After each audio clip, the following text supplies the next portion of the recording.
Hello everyone! In this tutorial, I'll be going over how to install our web products on your website. I'll be showing the Agency Life Quoter in this example, but the same steps also apply to the Form Engine and Website Quoter. Start by logging in as an admin at dashboard.ixn.tech. Once you are logged in, click Products in the left menu here. Then choose the product you would like to install. From there, you should see a drop-down for settings at the top of the page. Click that drop-down and choose Embed Code from the list. On that page, you will see some code at the top of the page and a preview of your product below. Select the whole code and copy it. You will use that code to add the product to your website. The exact method of adding this code to your site may vary depending on what platform you use. If you have a web developer working on your site, they should know what to do with this code.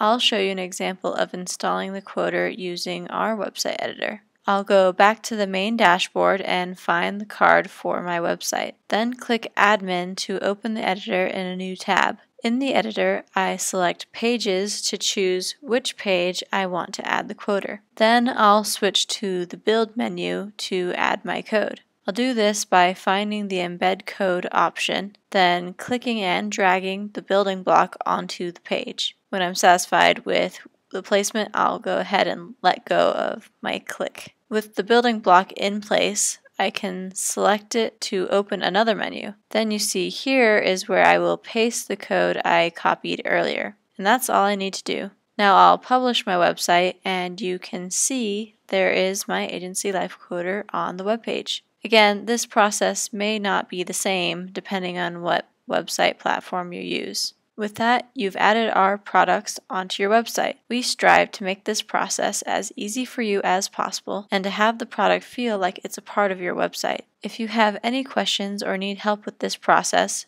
don't hesitate to reach out to our support team and we'd be happy to help. Thank you for watching our tutorial.